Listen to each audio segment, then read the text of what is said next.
Welcome to Business Talk, presented in collaboration with the University of Rio Grande and the Ohio State University South Centers, from the heart of southeastern Ohio at the University of Rio Grande TV studio. Our goals are simple: promote the University of Rio Grande and the Ohio State University South Centers, as well as advocate local small business and their support organizations.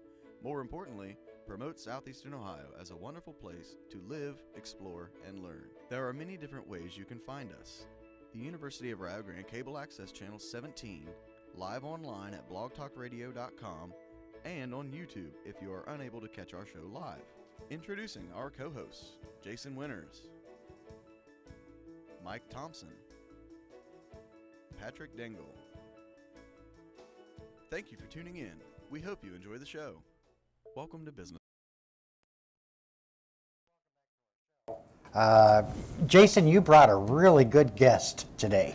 Well, actually, Patrick, I did not bring a guest today. We were just walking across the college green, and I saw someone there, and I just kind of grabbed her and snagged her and pulled her along. I think that's really great, and I can't wait to find out more about our special guest. I just wanted to say that since the beginning of January, we started something that I'm very pleased is going well. And that is not only a 1 o'clock, but a 2 o'clock show. And we have different individuals that come to University of Rio Grande campus, and they talk. For instance, every second Wednesday, we have somebody from the arts. And every third Wednesday, we talk about agriculture, and then this week it's manufacturing. Did you figure out what sprouting and potatoes meant last week? All I know is I got a lot of eyes. You got a lot of eyes. Yes. Well, that's your start. Yes. But this week we're going to be featuring the manufacturing. So I'm just pleased how we're growing. So tell us about our special guest. I would love to introduce our special guest. Today we have Dr. Michelle Johnston. Michelle is our new president here at the University of Rio Grande. Michelle has been with us now for under 6 months, roughly 4. And I'm going to let her tell us a little bit about herself. So, Michelle, welcome to the show. Thank you. Tell us about yourself. Wow. Well, I want to start by thanking you guys for inviting me here. And I've watched your show, and I know that you've had quite a list of distinguished guests. So I hope that I can, the bar has been set pretty high. Why we hired her as president. That's right. That's right. If we told her that we had to get rid of the Pope and the President for her to come on, do you think she would believe us? Well. You're very convincing, Pat. Oh, well, thank you. No, I thank you guys, and you are extremely good at what you do. And Mike Thompson with his work and the crew. He makes us look pretty. And that's a tough job. Yes. He promised to use all the right, filters and things to help me out here. But no, I'm really glad to be here, and most importantly, very happy to be at Rio Grande. Good. It has been a whirlwind of learning and introductions, planning, decision making. I think it's been everything over the last 4 months, and there just has not been a dull moment to speak of. And so I just couldn't be happier to be here. People have asked me, well, why did you come to southeastern Ohio? How did you end up at Rio Grande? And so, Jason, you asked me to tell a little bit about myself. I won't give all the gory details by any means. They're pretty boring, in fact. But I did grow up in a small town in Mississippi, an extremely small town. Anybody want to look it up? It's Longview, Mississippi. Oh, been there. Oh, yeah. At one point, I think in the 20s, it was the cross-tie capital of the world. Kind of a name, the claim to fame there. But very small community. Population? A couple of hundred. Tiny little community. But we were just in the shadows of a university town. So whereas I lived in a more rural area, we had access to the city. And the city was the huge metropolis of Starkville, Mississippi, which was a great place to grow up. Mississippi State University is there. And my family was involved in agriculture. My father is an agronomist. My mother owns a small business in Starkville. She still does. And our family was very involved in 4-H. And Jason, I see your pen there, and I know we have some Absolutely. connections with your. 4-H. That's right. You're trying to win some brownie points with your wife. Always. I understand. Always. And I'll try to get there with my husband before this show is over. But that, you know, growing up in 4-H, we showed lambs in 4-H, and we're very involved in our clubs there and activities, and it was a great place to grow up. But one of the things I saw immediately when I started learning more about Rio Grande and the people here, because it's like a church in the sense that it's not about the buildings, it's about the people. You know, we are Rio Grande, right? Yes, that is true. And so as I started learning more, I mean, I felt so at home, because the values that I grew up with in terms of, you know, the neighbors, you're going to go the extra mile for your neighbor. You're committed and you're loyal and you want good things to happen and you're invested in your communities. Those are the things that were near and dear to my heart, my family's hearts. And that is one of the things I found here. I also have my closest girlfriend is from Ohio. And so she had wonderful things to say about Ohio. And although she grew up in the Cleveland area, her family is from Meigs County. Her grandfather had a farm in Meigs right County. around the corner. Yeah, absolutely. And so she had been in this area and knew about the farm festival and all these other things and knew the area. And so she encouraged me and said, "Hey, it's a great place." And so it really is. Did she warn you about the winters here? She kind of left that detail out. A lot of people did. Did you have snow down in Mississippi? Not much. Huh. Once in a blue moon we would. Huh. But not a lot. So, my skin is acclimating to the weather. And, but, people say, "Oh, you moved, north, you've never lived that far north." And I said, but it doesn't even feel like it. Because as long as people say y'all, and I can order sweet tea, right, then, the rest is made, right? You're good. That is true. Although it's hard to find grits up here. It's hard to find grits, it is. But, I'm not a huge grit girl, so I'm okay. Didn't you meet your boyfriend, your sweetheart, the one that you started a family with, right, in the town? I met him he came in when he was in late elementary school, and I met him. I knew him, most of my childhood, and he's my high school sweetheart. Uh-huh. And we have a 22nd wedding anniversary coming up this summer. We've been together for 27 years, so we kind of know each other. And he's a great guy. Brownie points, right? No, he's wonderful, wonderful husband and father, and he is a professor at the University of Alabama at Birmingham. Wow. So he's a business faculty member, Jason, in information systems. And we have two daughters. They're high school age. They are also wonderful. And they get along most of the time. They either love each other or hate each other.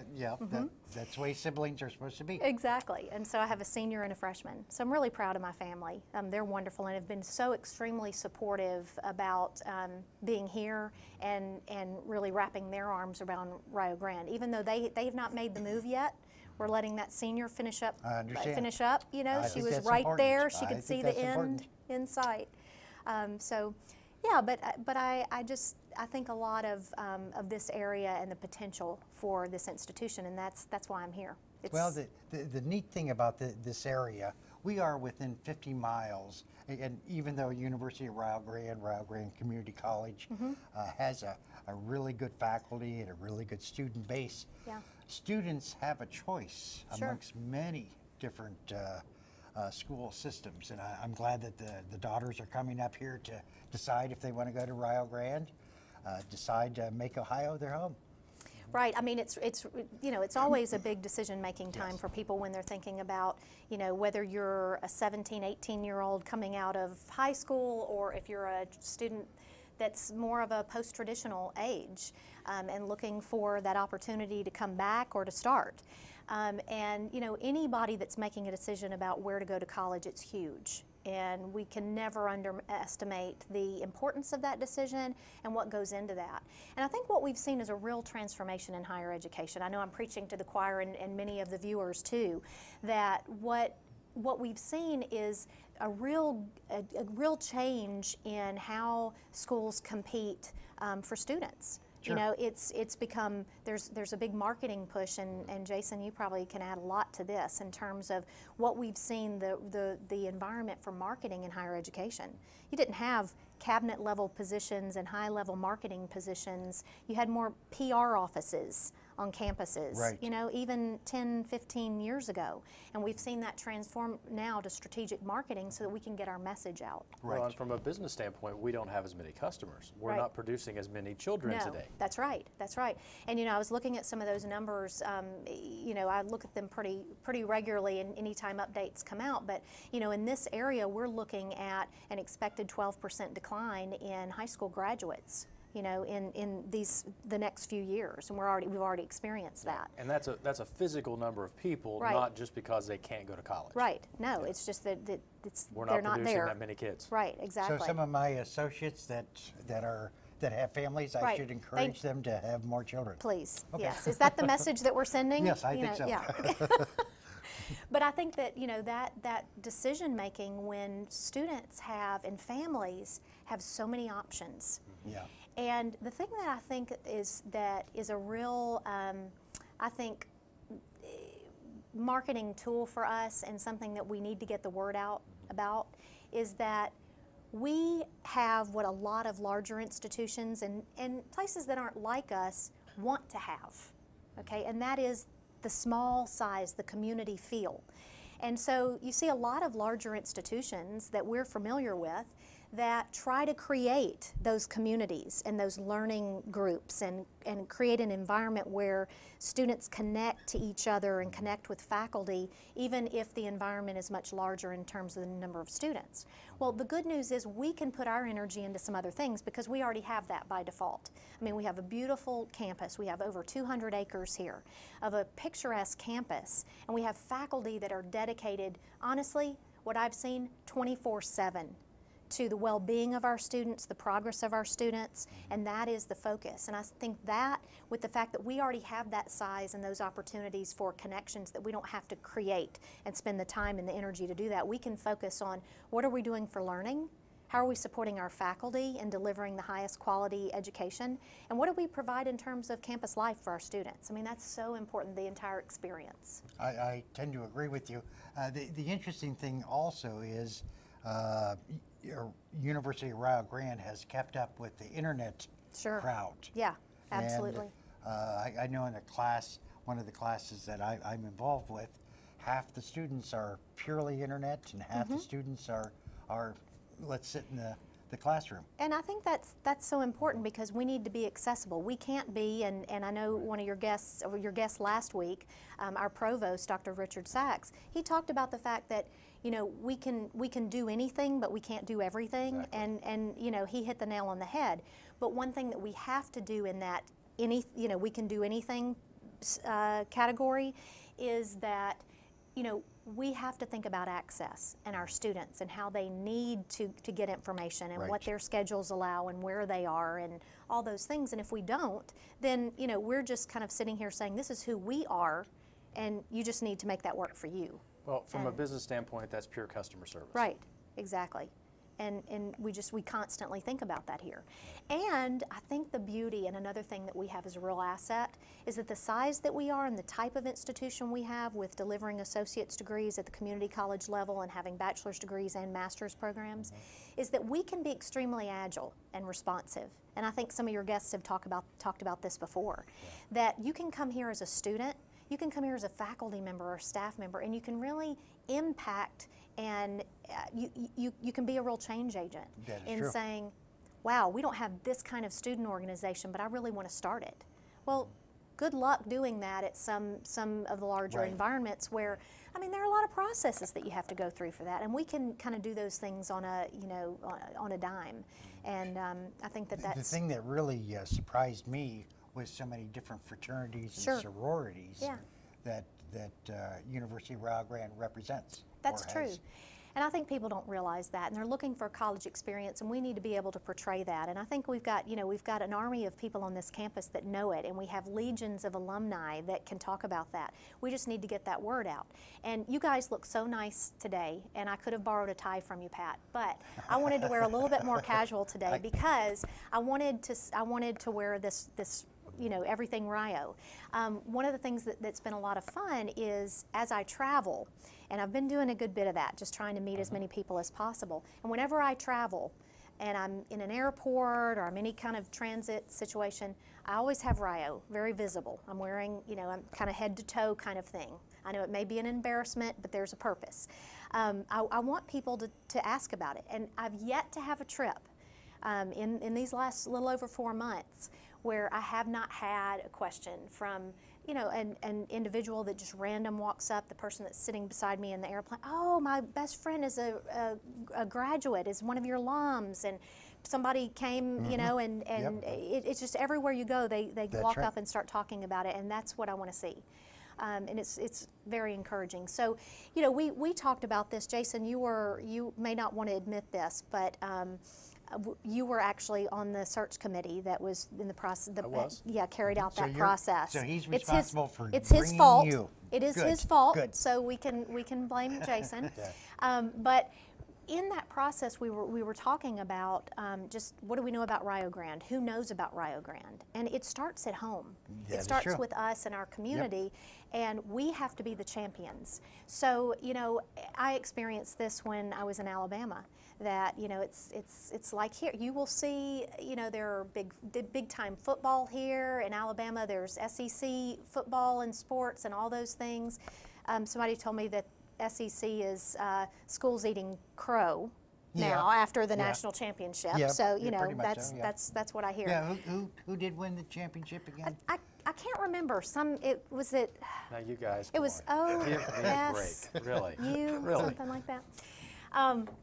But it really is interesting to me to think about that students will come onto their campuses, and even our faculty and staff, and they have another school that they're kind of they have a connection to, and that's what you see. And I understand that. I get that. I took this tour around the Southeastern Conference in my education, and so I really kind of like this patchwork quilt of schools that I've been associated with. But what I want to see is that the same thing that Coke expects. If you work for Coca-Cola and you have a Pepsi on your desk, your days are probably numbered there. It's pretty much taboo.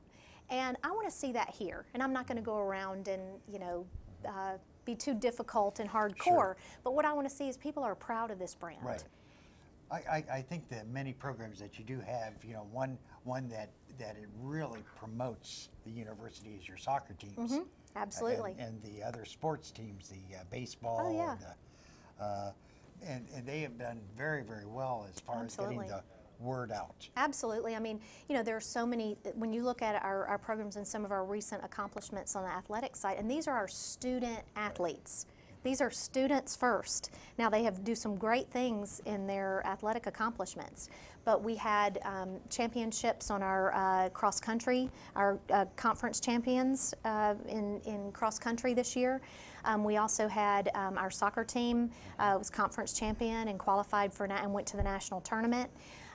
And we've had a lot of great things happen there. Same thing with our women's soccer team. Our men went to the nationals. Our women went to regionals, and they won the conference championship as well. So there's just a lot to really be proud of and to rally around. Yes.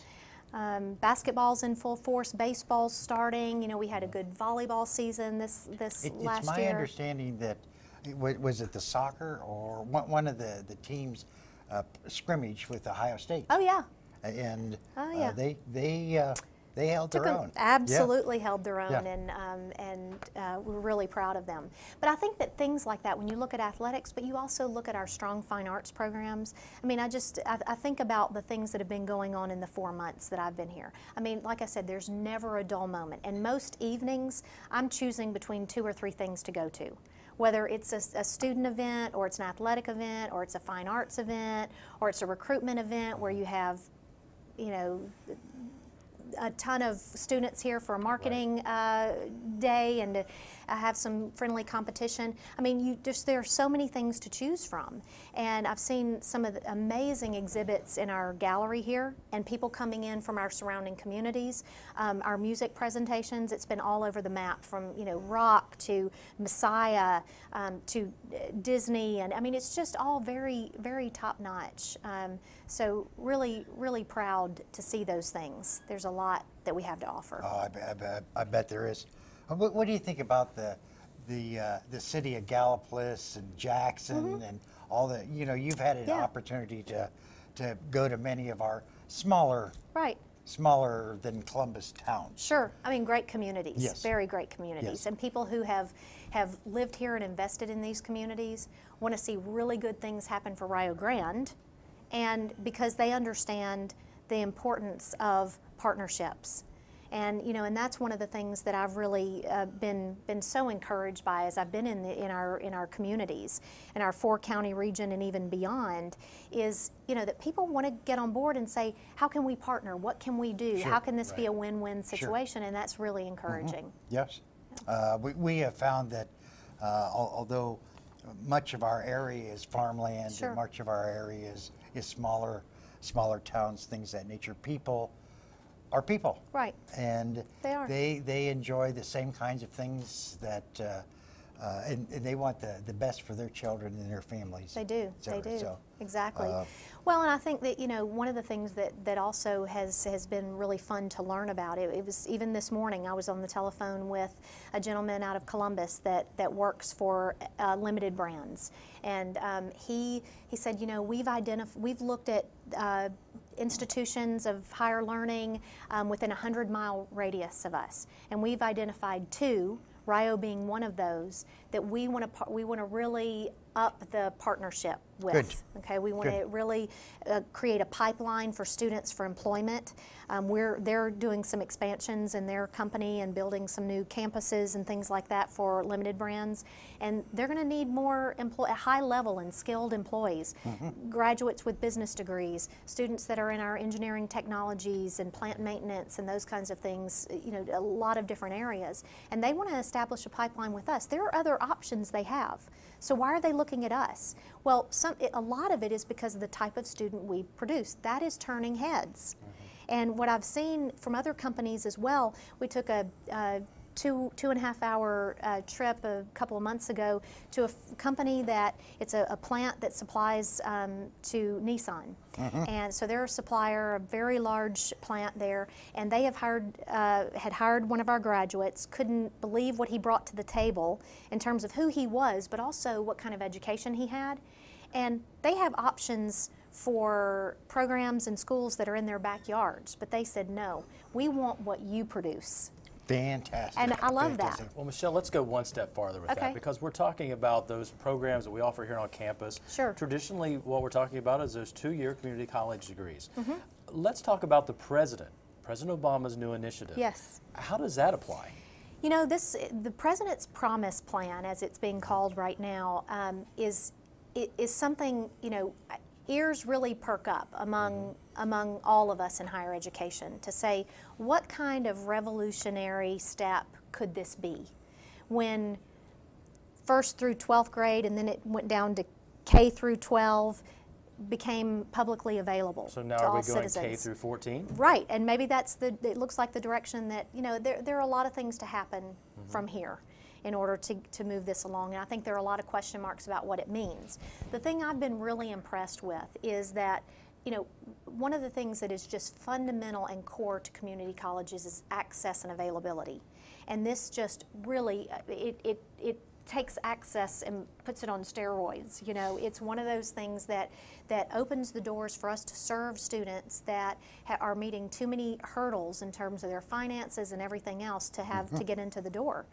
And so, I mean, it could be just a game changer in terms of for our communities, for our campus, all of those things. So I'm really excited about it. One other thing I would say is that I'm impressed with how it's been structured so far. And like I said, there are still a lot of details to learn about. But it's not a one-shot deal. It requires a partnership. The students would have to maintain a certain GPA and demonstrate persistence and meet progress requirements. Our states would have to commit in new ways and say, okay, we need to continue to commit and really step it up a notch in committing to higher education. And same thing with our institutions. We will have to, be on our toes and make sure that we're continuing to think about quality of programs, employability, and all of those things. I think for the listening audience, they should be aware that University of Rio Grande is really a unique facility in which it houses two different kinds of institutions. Oh, yeah. Very unique. I mean, the only one like this. One is a community college, right? And then one is a private university. Exactly. That's and each sort of feed each other. We do. I mean, we think of ourselves as one, but what we offer are a lot of unique components because of how we're put together. And I think that they're all positives, and we need to maximize the use of those. Make sure, again, a lot of it is getting this message out, because we have a great thing here, but we're kind of keeping it, we've kept it under a bushel too long. And I think that, the future is extremely bright. And one of the things I'm excited about, and I know you guys had several jokes that we wanted to get in here. We haven't been able to do that yet, but I know we need to leave some time. But, I mean, one of the things I wanted to talk about, and probably is one of those things that you live for, is that you want on these programs to have something that no one else knows yet, right? That you just kind of have that. That's right. This is where you get it. Yes. I mean, if you want Yes. to be on the front end of these things, this is where you come. Well, So I'm going to Michelle, tell us the scoop. We want the scoop. Yes. Okay. And you've heard it here, right? You've heard it right here. Live. We, as a new president, there were a lot of gifts that I found already here when I came. A strategic plan that the entire campus, alumni, a lot of stakeholders were involved in, and those things were already in place about where do we want to go, what's the vision, and we've revised that and continued to grow it because it needs to be flexible and benefit from the new things that we know. Same thing with our campus master plan. So all these things already existed. So now we have an opportunity through some state appropriations that these appropriations are for the sole purpose of capital projects. We have a lot of needs on this campus, and we have some financial challenges, and there are a lot of needs in terms of compensation and positions and professional development and other program enhancements, and those things are very real, and we're working on those. But these dollars that we have are only for capital projects. They can only be used for that. And so we've extracted priorities from those existing plans that we all had a hand in, except for me. I didn't. You all had a hand in.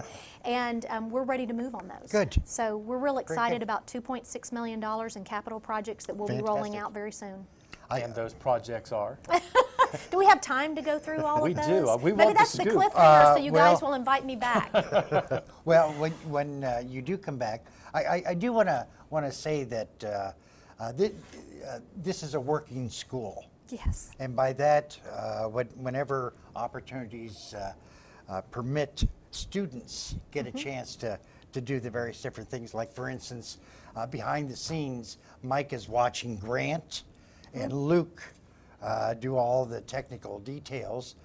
Mike, as director of the instructional media and design programs, etc., loves it when students Absolutely. can take over. And then that way, if we make a mistake, which never occurs. Mistake, yes. Mistake.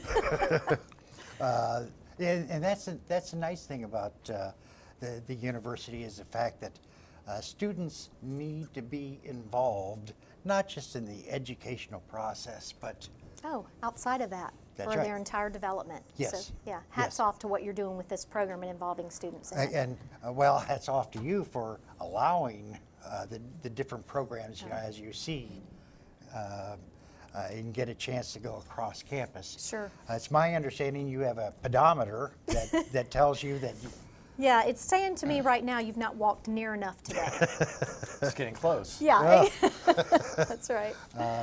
with the campus being how many square feet, or how many yards? Well, we have over 200 acres. Acres. Yeah, wow. so I ought to be able to get some steps in if I'll Yes. just get out there and do Yes. it, right? Yes.